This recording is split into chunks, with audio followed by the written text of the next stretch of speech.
경기도 구리시에 소재해 있는 대규모 지식산업센터에서 관리단과 시행사 사이에 발생한 소송입니다. 추진위원회 측과 발전위 측이 모두 다 구분 소유자 및 점유자로부터 수백 장의 위임장을 받아서 개표 결과 상당수의 중복 위임장이 제출되었다는 것이 확인되었습니다. 그런데 발전위 쪽에서 제출한 위임장에는 검은 블럭 표시가 되어서 가려진 채로 제출되어 있었습니다. 개인정보 등이 전화번호가 가려져 있지 않은 위임장을 제출할 것을 요청하고 공지를 했었는데요. 결국에 추진위원회 측과 임시의장은 발전위 측 위임장을 전부 무효로 하는 경우, 모두 유효로 인정하는 경우, 이 두 가지 경우를 나누어서 집계를 하고 그 결과를 발표했습니다.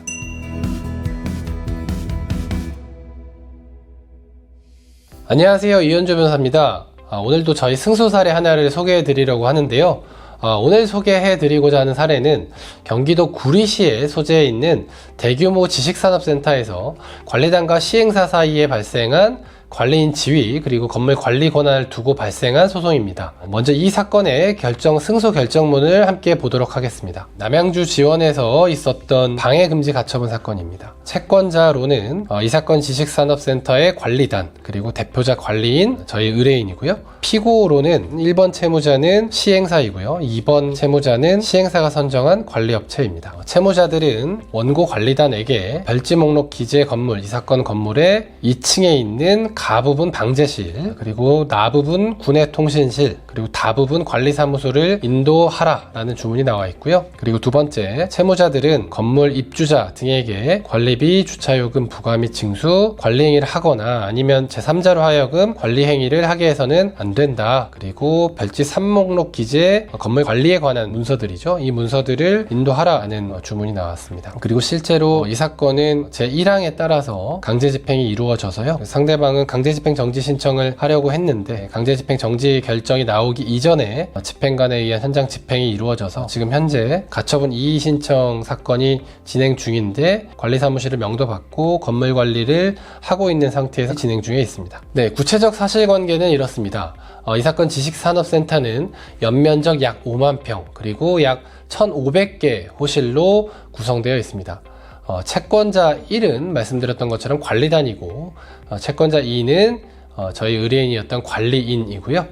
채무자 1은 시행사, 채무자 2는 그리고 시행사가 선정한 관리업체였습니다. 이 사건 건물의 구분 소유자들은 관리단 추진위원회를 결성을 했습니다. 25년 4월경부터 관리단 집회에 관한 소집동의서와 위임장을 받았고요. 그리고 시행사와 관리업체 쪽 지원을 받는 일부 구분 소유자들은 발전위원회라는 단체를 구성을 해서 비슷한 시기부터 똑같이 소집동의서와 위임장을 받았습니다. 그래서 추진위원회 측과 발전위원회 측이 있었고 추진위원회 측이 다수 구분 소유자들이 지지하는 단체였고요.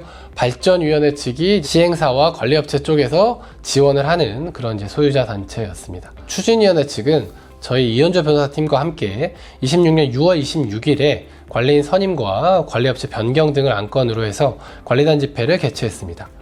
관리단 집회에서 추진위원회 측과 발전위 측이 모두 다 구분 소유자 및 점유자로부터 수백 장의 위임장을 받아서 의결권을 행사를 했고요. 개표 결과 상당수의 중복 위임장이 제출되었다는 것이 확인되었습니다. 중복 위임장은 어떤 걸 의미하냐면 한 명의 구분 소유자 또는 점유자가 추진위 쪽에도 위임장을 써주고 발전위 쪽에도 위임장을 써줘서 한 명의 구분 소유자에 관한 위임장이 양쪽에서 각기 다른 위임장이 제출이 된 것입니다.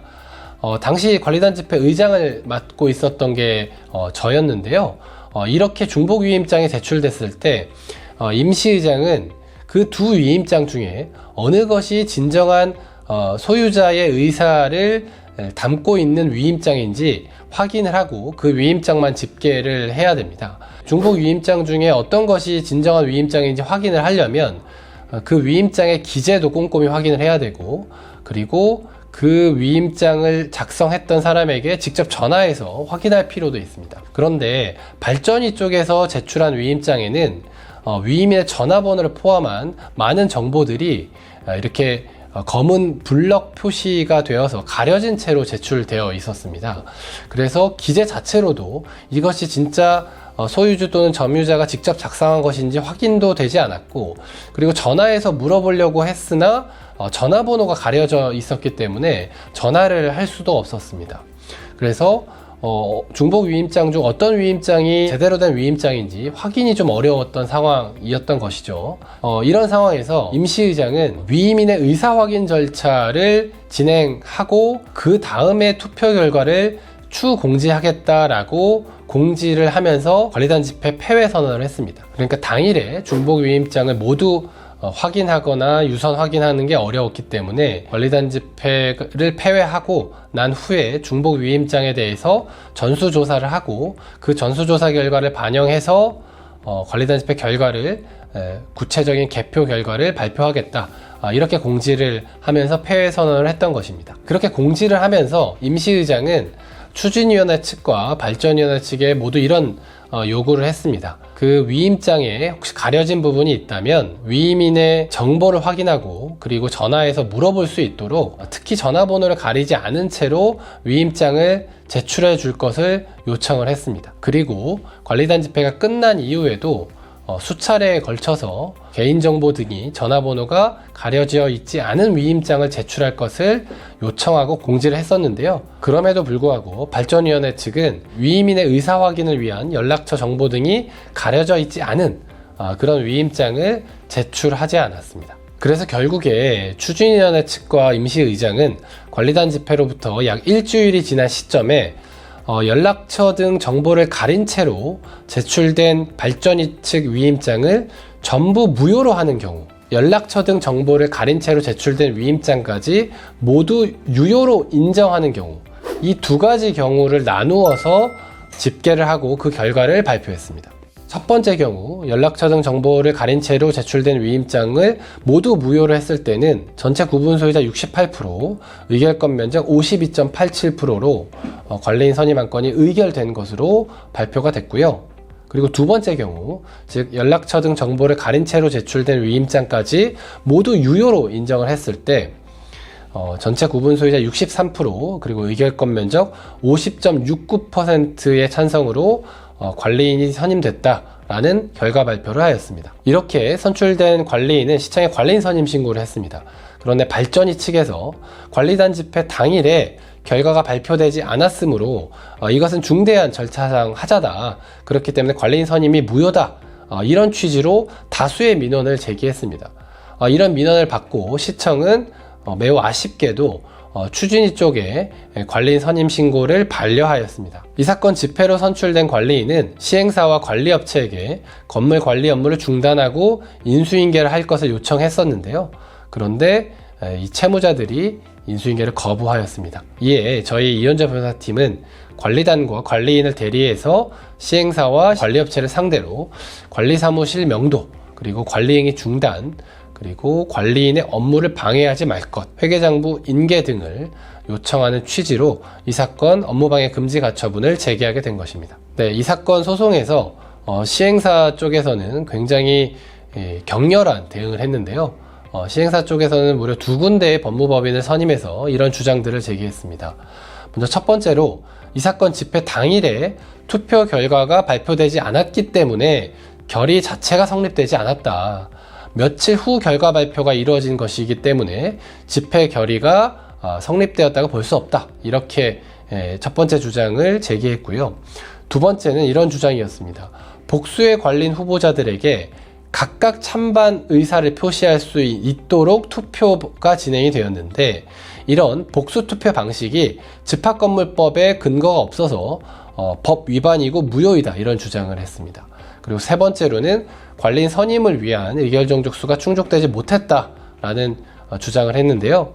구체적으로 중복 위임장의 경우 모두 무효 처리해야 된다, 이렇게 주장을 했습니다. 모두 무효 처리하지 않는다면 구분 소유자 등 위임인의 진정한 의사는 발전위 쪽에 위임하는 것이니까 추진위원회 위임장은 무효로 해야 된다, 이렇게 주장을 하기도 했습니다. 여기에 대해서 저희 이현주 변호사팀은 이런 반박을 하였습니다. 먼저 첫 번째로 이 사건 집회 당일에 투표 결과가 발표되지 못했던 것은 발전위 쪽에 귀책 사유가 있다, 이런 반박을 했었는데요.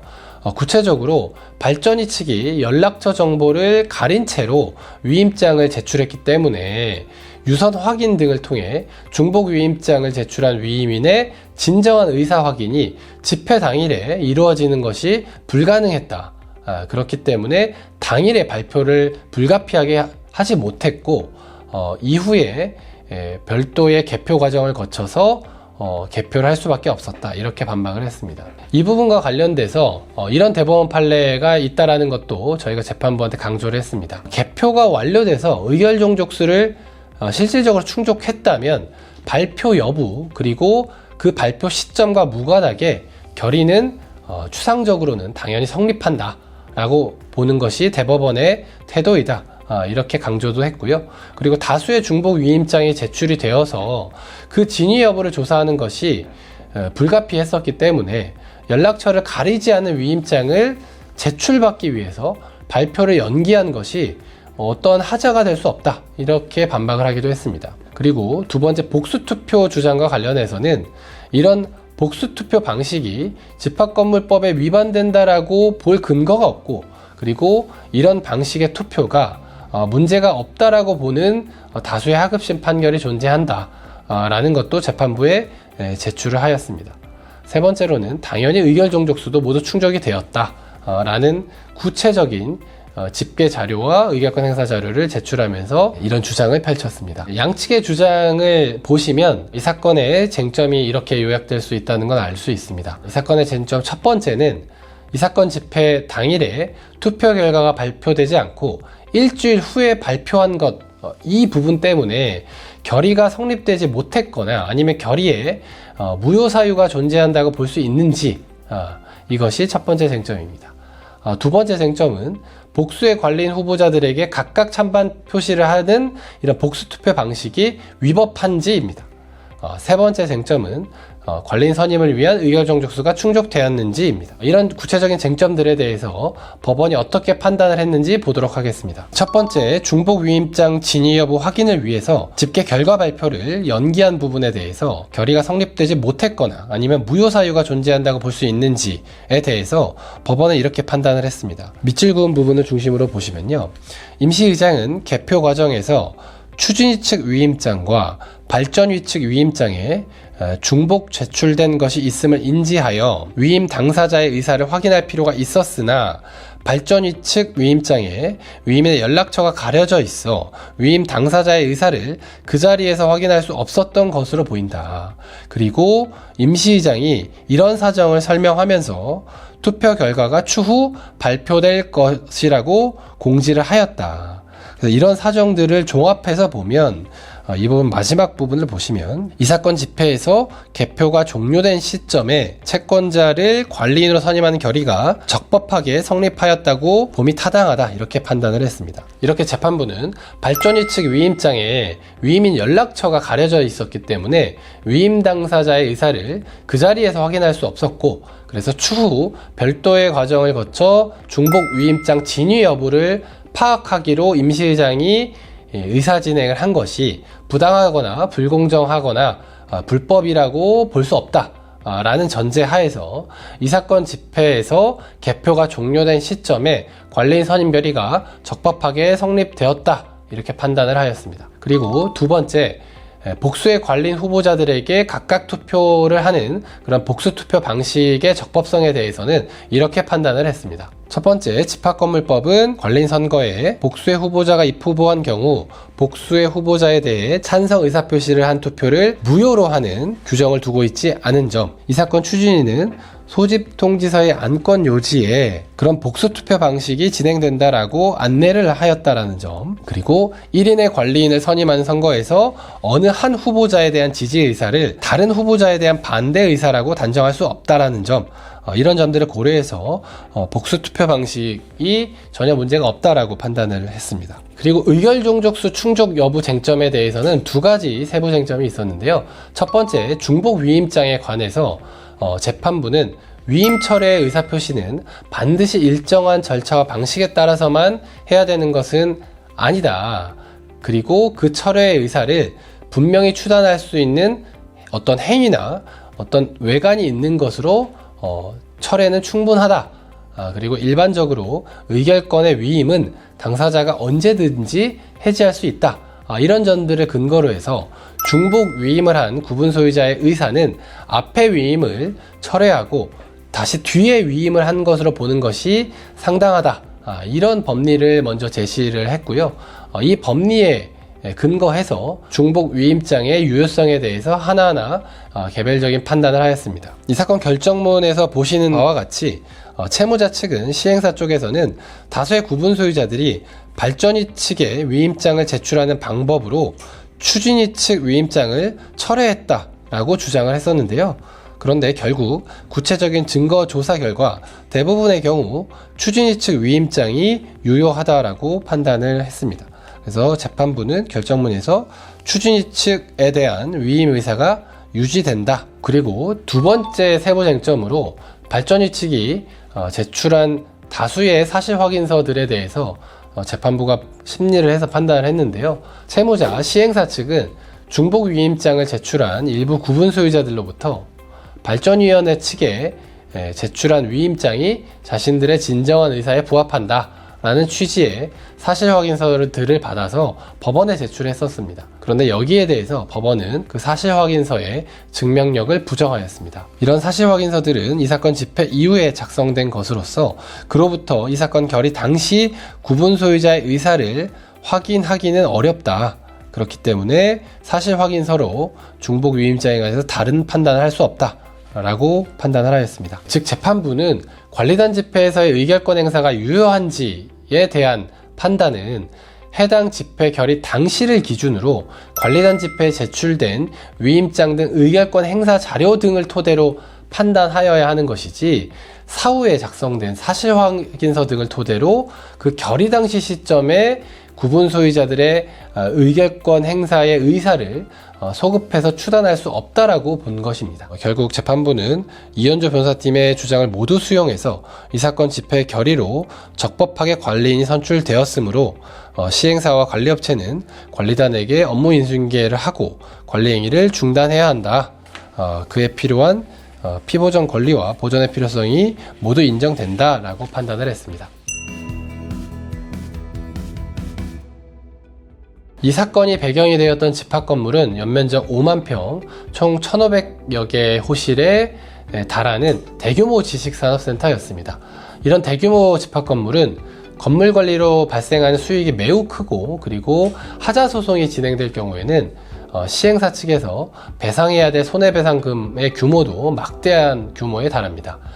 이런 사정들 때문에 시행사 쪽에서는 하자 소송이 제기되는 것을 막고 관리단이 건물 관리권을 행사해서 자치 관리를 하는 것을 방해할 경제적 요인이 있습니다.